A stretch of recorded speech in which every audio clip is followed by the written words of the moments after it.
ท่านผู้ชมเนาะสบายดีท่านผู้ชมให้อยู่ภายในและต่างประเทศเนาะยินดีต้อนรับท่านผู้ชมเข้าสู่ช่องโอวาบ้านเกิดของเราเนาะมื้อนี้เฮาก็มานี่อีกแล้วนี่มาเฮ็ดเวียกร่วมนี่เลยหาเฮาก็มาเบิ่งกับเจ้าเฮ็ดเฮือซ่อมเฮือเลยเนาะเดี๋ยวกับเจ้ากำลังสร้างนี่เพราะว่างานบุญเฮายับจอหม้อเข้ามาแล้วไกลแล้วนี่คือนายนี่เนาะนายสร้างนี่นายมานี่เนาะสร้างเพิ่นกำลังเฮ็ดนี่เฮามานี่ก็สิชวนเพิ่นไปเฮาก็ไปสวนขั้นตอนไหนนี่นายมอดกันนู่นละไรขั้นตอนคัดบ่คัดท้องสติดเก็ดงูใส่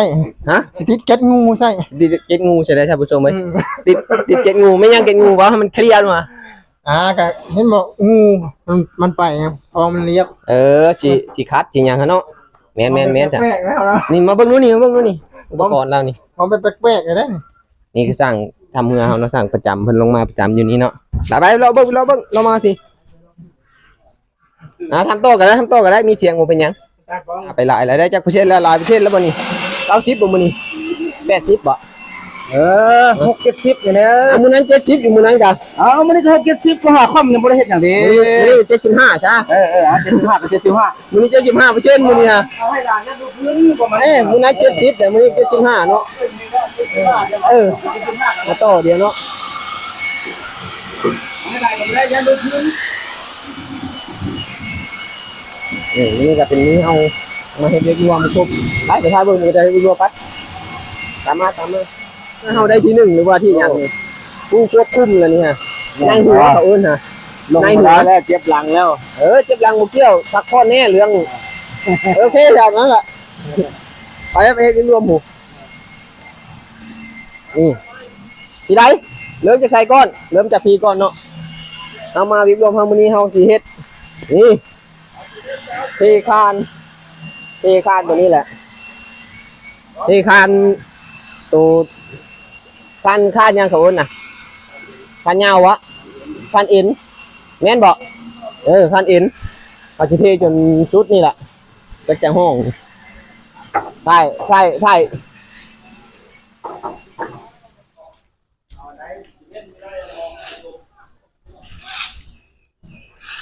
เอาซีเมนต์ออกผู้ชายใส่สกันสภาพเท่าดวงแล้วชีวิตยังมื้อนี้ฮะหลายอย่างที่ทานอนามัยเดินวัดแป้งช่วงแลนกินกาแฟกินน้ำหวานเนี่ยนั่นแหละว่าเฮ็ดรวมหมดคุณหน่วยบ่รวมเครื่องบานหน่วย1หน่วย4เนาะ1 5หน่วย4อันเทคานตัวนี้แล้วเฮาสิได้สิหยุดสิโจ๊กก่อนบ่เทคานแล้วก็พักผ่อนซะก่อนตกแรงแห้งไข้แล้วจังจะเติมหลังคาเฮ็ดหลังคาที่ยั่วใส่เปว่าเอาเฮ็ดมาให้มันแล้วได้ครึ่งนึงกันเด้เนาะยังบ่ได้ครึ่งครึ่งทางนั้นพักทางเข้า1ด้านแล้ว19เมตร5 คูณ 19อย่างยังทางนี้น่ะตกแรงจังเฮ็ดเนาะท่านผู้ชมเนาะจ้ะขอบใจไปหายเวียกก่อนพวกไม่ยิ่งเนาะพวกไม่ยิ่งกับเจ้าก็ไปคนทรายนี่คนทรายมาผสมอยู่นี่พวกผู้ทรายก็มาปูนมาหลายคนนะมื้อนี้ฮะม่วน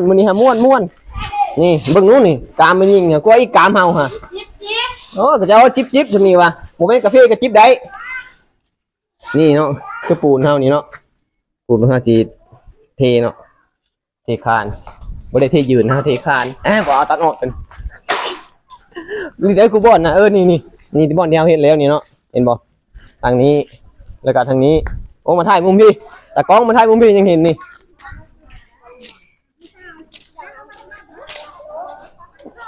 ่มุมนั้นกับมุมนี้กับมุมนั้นนี่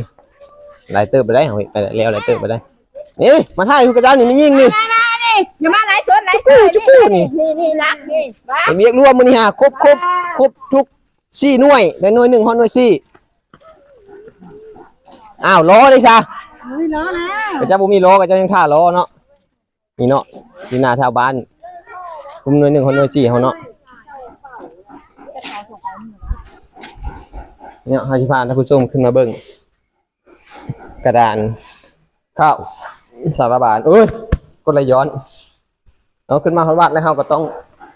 กราบก่อนเนาะท่านผู้ชมเนาะ น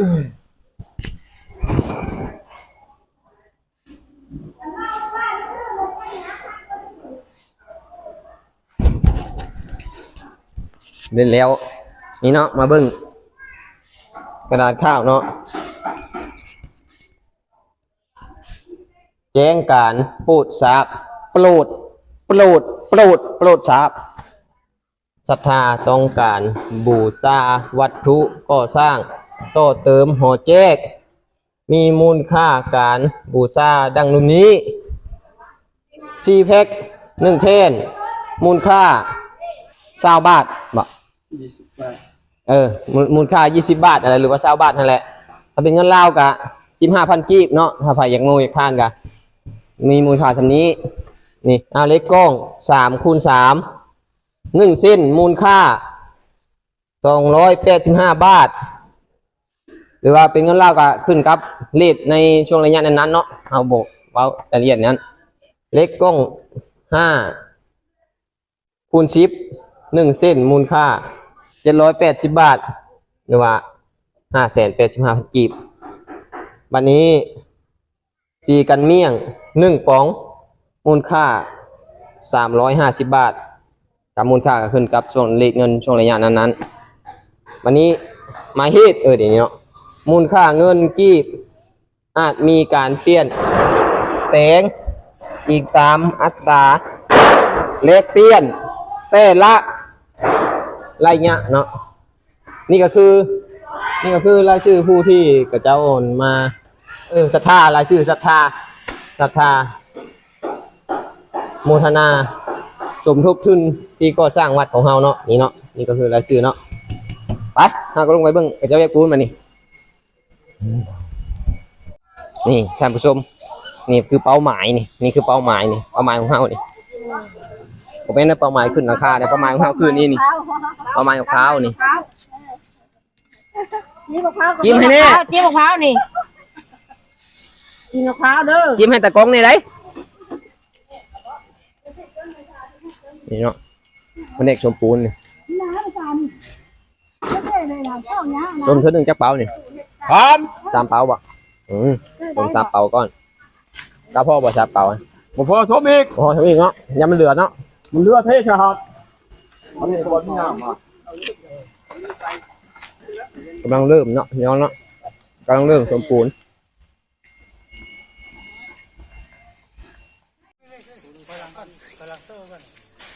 จะมาแต่ใช้เบ้าความชุกของเจ้าบ่นี่ฮะความชุกของเจ้าเนาะนี่เนาะโอ้คักหลายนี่สั่งเหือเฮานี่เวลามันเราว่างเราต้องลิ้นไร้สาระนี่ได้เวียกได้นี่เวียกเพิ่นลงมานี่เวียกเพิ่นระเบิดนี่รถประจำตำแหน่งระเบิดนี่ฟอร์จูเนอร์เพิ่นระเบิดนี่โอ้คักเลยนี่ยังฝากถึงไอ้มืดบ่มีหยังให้เอาเมียซะปืนบ่เด้อปืนซ่อนเข้าเมียงก็ได้นี่คือมุมสูงเนาะท่านผู้ชมเนาะเอาคืนมาเทข้านตัวนี้แล้วมื้อนี้ฮะนี่เทแล้วก็โจ๊ะตกแรงตกแรงหน้าแล้วจังเฮ็ดต่อเนาะนี่มุมสูงนี่จะแปลงเฮือส่วงนี่กะผู้ขึ้นมะพร้าวก็มีผู้เรื่องผู้เก่งหลาย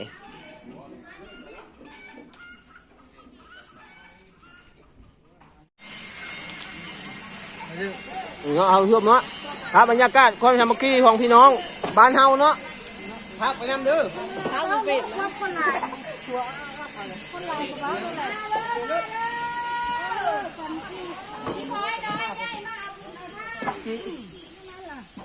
ยายกำลังพูดนะปุ๊บมาเด้อนัดได้ไปเลยเอาบูฮูอ่ะข้างบ้านแล้วพร้อมแล้วเขาให้สร้างอันนี้เลยพร้อมได้ไหม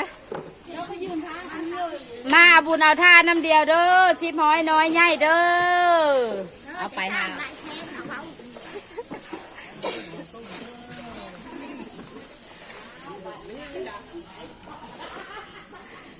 มาวัดเด้อว้าวได้ไหมพระคุณไรซี่บอกจะว่าปิดนะว้าวเนี่ยพระคุณไรซี่บอกมันยักไอ้ดูควรก่อสร้าง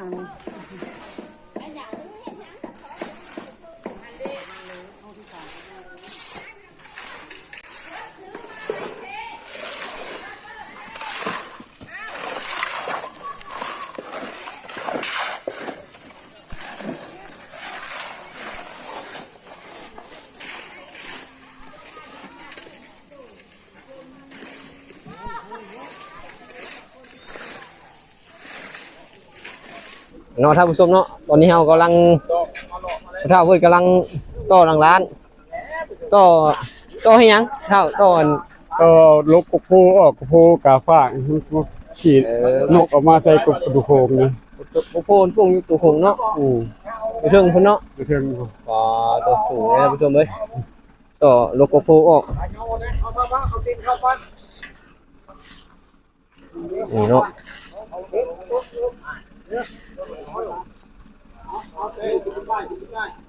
ยกออกเพราะว่าเนี่ยมันใหญ่กว่าโพซองก๊กในอยู่เทิงเนาะท่านผู้ชม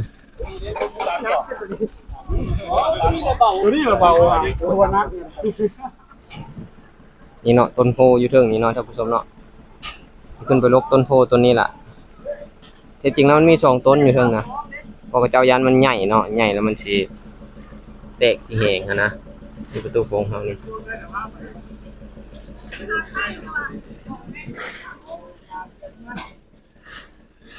นี่เป็นงานด่วนเพราะว่าเห็นเพิ่นเห็น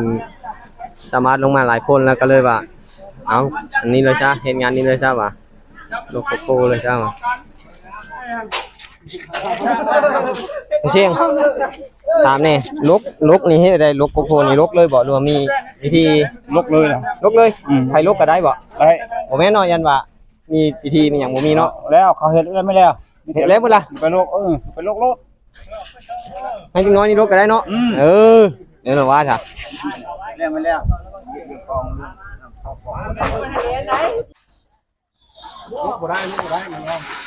รัดเลยเลยไม่อยู่อันนี้น้อยๆ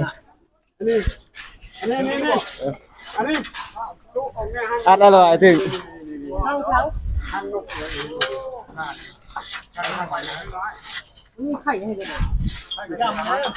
ซึ่ง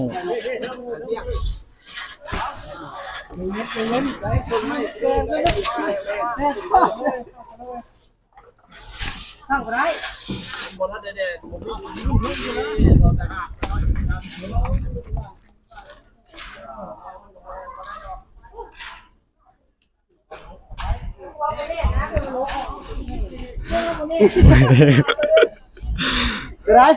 คุณพวกไปเอาโค้ดได้หรอยังลง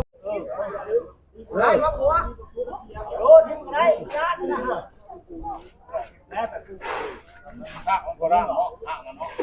โอ้นะ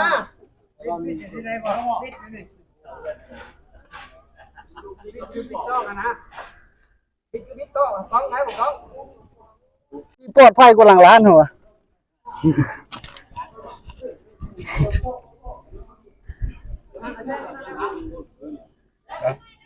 ได้สิขึ้นเบิ่งเป็นได้ลองวะโอ้อัดไปเลยวิวมุมสูงทุกคน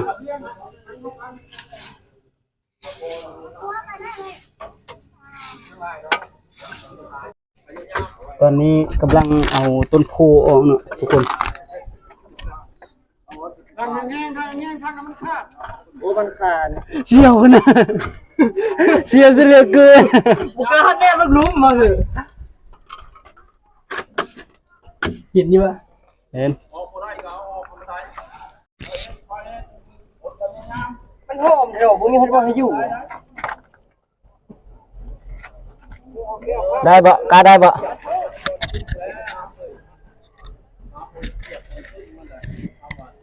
เดี๋ยวพวกนี้ได้ค่ะลองมึงขันแหงโอ้ยเดี๋ยวนะคนสร้างวัดนี่ก็เจ้าจะกล้าขึ้นวะสูงยอมรับว่าสูงเอาก็ไม่อยู่นี่แล้วจังหวะนี่วันนี้ก็ฮอดขั้นตอนวิธีการม้างหลังร้านเนาะบัดนี้เนาะตอนก็ทำพิษคนหลายเนาะหลังๆมานี่คนเบิดแล้วจากปลายชัย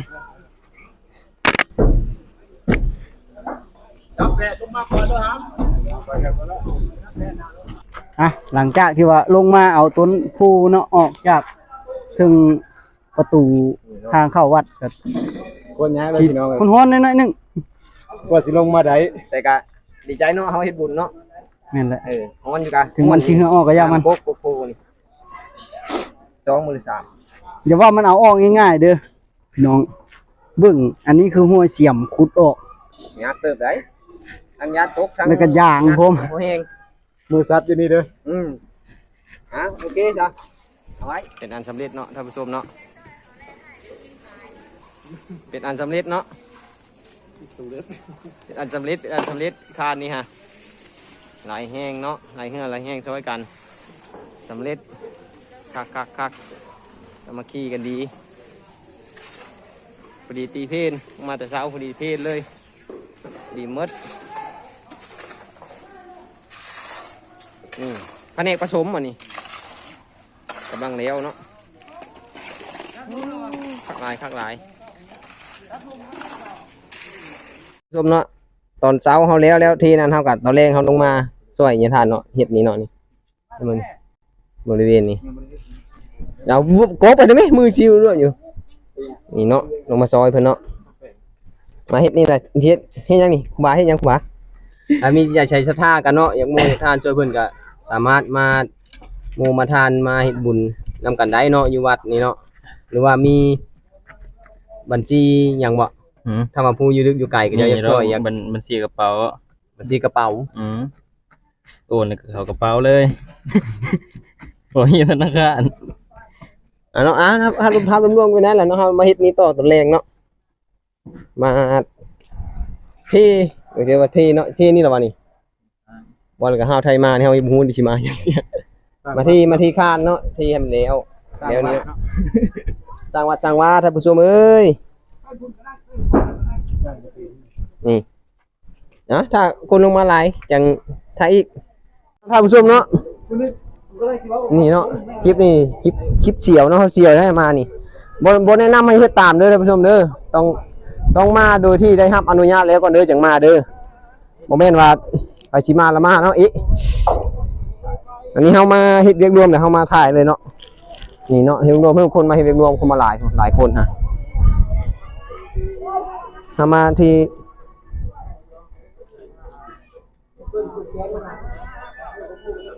ท่านผู้ชมเนาะแตกแล้วหนึ่งเนาะบ่ตัดออกตัวนี้โอ้ยตีนั่นนะบับแล้ว 5,000 นี่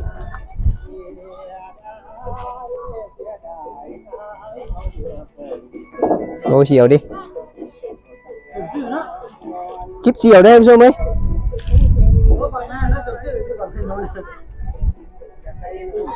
นี่มาเบิ่งนี่มาเบิ่งสปูนชุด2นี่เห็นบ่นี่เอาที่นี่ที่ตัวนี้มานี่เห็นบ่นี่ก็ยังที่เป็นนี่โอ้ยังลายบ้อนสิแล้วใครอยากโม่อยากทานปูนเนาะเป็นปูนเป็นเล็กก็ได้เด้อท่านผู้ชมเด้อมาซอยเหลือได้มาโม่มาทานได้ฮะนี่กำลังชมปูนนี่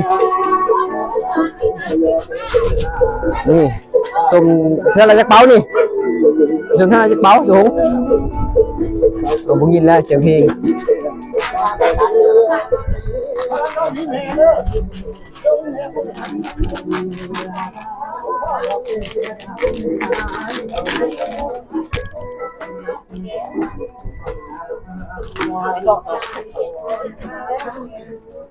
นี่คือผู้มีหน้ามีตามาเฮ็ดเวียกรวมมื้อนี้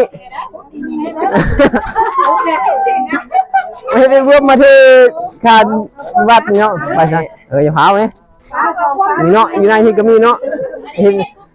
ให้ครบหน้าครบตาทุกคนเด้อฮะ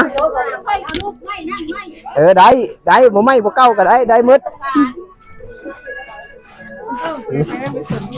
ฮะเช้าเมื่อยมาเช้าเมื่อยเช้าโหมมาเช้าโหมให้กำลังใจแล้ว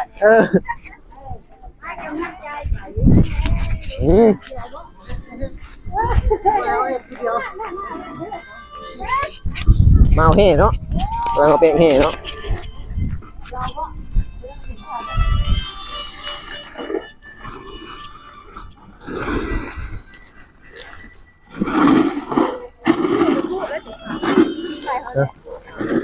ได้นะสะพานไปเขาแบกอยู่ครับเป็นสะพานเนาะทุกคนเนาะ ก็จะพัดเลยเนาะรู้สึกกันเลยรู้สึกกันเลย เมื่อยเนาะ รู้สึกกันเลย ชุดเมื่อยเด็ด เด็ดนะทุกคนเป็นสะพัดไอ้กูบายสะพัดแน่เป็นอะไร เมื่อยเด็ด จับ เป็นอะไร นักนะฮะ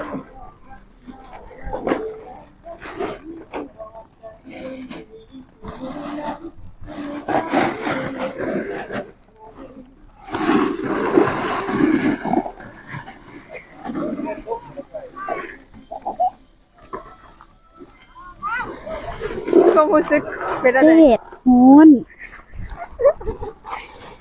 อะไร เมื่อยหลาย เอาซ้าย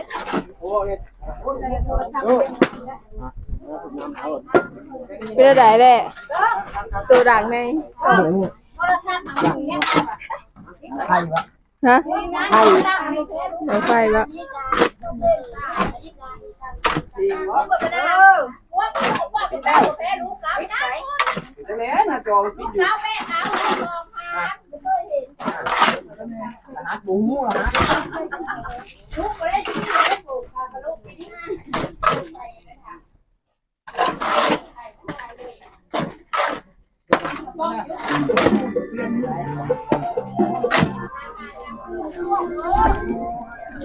มาเนาะท่านผู้ชมพันธิพามาเบิ่งครูบาทิพย์ท่านผู้ชมเนาะหัวหน้าช่างเนาะแต่ละวันเพิ่นต้องเป็นหัวหน้าคุมงานสร้างจากมื้อนี้ให้เนาะนี่ครูบาทิพย์นี่ มือนั่นน่ะพวกเกือบตกอันนั้นฟาดอันนั้นครับ ไว้จำพาเจ้าเนี่ยมื้อใดอีก ฮะจะผ่านได้ไร จำพาเจ้าเป็นหัวหน้าช่างแล้วเป็นอะไรเฮ็ดเวียกแต่ละวันฮะ สร้างนี่แต่ว่าเก่งเติบเลยนี่ เก่งเติมเนาะ เป็นหัวหน้าได้เลยนี่เป็นวิศวกะอันนี้กะเอา วิศวกะ กะเลยตรงเป๊ะแต่ได้ ตรงเป๊ะบ่ ตรงเป๊ะ มาตั้งแต่พุ่นจนลือเนาะอาชีพแล้วเนาะ วิศวกะสถาปนิกกิน สถาปนิก นึงเอา สถาปนิกเลยท่านผู้ชมสถาปนิก สถาปนิก นี่เนาะครูบาสององค์นี่เนาะผู้นำพาผู้นำพาจั่วนำพามันบ่ขึ้นหลายคนเฮ็ดนี่เนาะ ครูบาทิพย์นี่เนาะนี่ครูบาบิ๊กนี่ว้าเดี๋ยวจะชู2 นิ้วแต่ก็บ่แม่นแนวยากอ่ะก็ไม่ใช่ครูบาชู2 นิ้วตัดออกตัวนี้ฮะ เฮ็ดคนกับสีเลย เพิ่นใส่หมวกใส่กรุ๊ปเนาะก็เลยว่าบ่เห็นเพิ่นกลับปานใดแต่ก็ครูบาบิ๊กแล้วก็ครูบาทิพย์ชื่อไว้โลดเพิ่นนี่เป็นคนนำพาเฮ็ดนี่เอ้ยอย่าทานสั่งได้หมดเพิ่นดุ ก็จะเป็นได้ไหม เอ้าอยู่ว่าเดี๋ยวนั้นอุ้ย รุ่นเบียของเขาเนาะ อันนี้มันเรียกเพิ่นดุแล้ว ปีครับเป็น2เฮ็ดแล้วเว้ย วิศวกะได้วิศวกะ มีคนเฮ็ดมันก็กันเฮาบ่ลงก็มีคนเฮ็ด เออ ต้องขยันขันแข็งและขยันมันเพียร นำพาจุน้อยเฮ็ดเนาะนี่นั่นล่ะวะ ทุกปีวะ มื้อนี้กะว่าแล้วเด้อบ่นี่ฮะเอานุวิศวกะนี่กะว่าแล้วบ่มื้อ แล้วนะ มื้อหันได้จังห้องนี่ โอ้เบิดนี่น่าสิได้ส้มอีกเนาะเติมอีกจักเครื่องสอบวิศวกะ กะอีหลีเด้ โอ้ย กะอีหลีเด้ เอาบ่เต็มหรอก อีกเครื่องสอบว่ะอีกเครื่องสอบมากดคัดแล้วแหละเนาะท่านผู้ชมเฮาก็เทสำเร็จแล้วเนาะเทนี่ฮะ ใจเย็นสิโอ้ยเนาะ รักที่สั่ง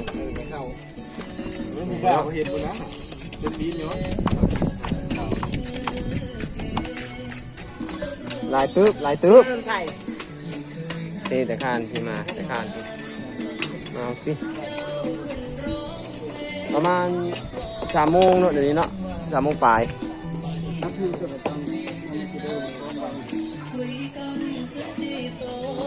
เนาะผลงานเขาได้ลายได้ผลงานทำมันนี้ได้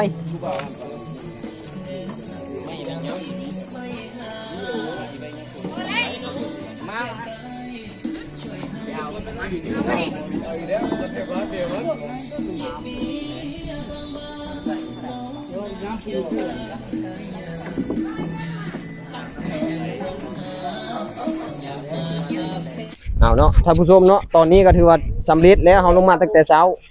ตอนนี้ก็เป็นเวลา4 โมงแรงแล้วแต่ว่าสำเร็จเขาก็ เอาเสานะเฮาเฮาได้รายเวียกมื้อนี้หันรวมๆมา1มานี่เอาเทคานได้2เบิ่งก็จะเฮ็ดเหือเบิ่งเฮ็ดเหือ3เวียกตัวนี้นี่มาเทนี่ซอยจะทานนี่เดี๋ยวแล้ว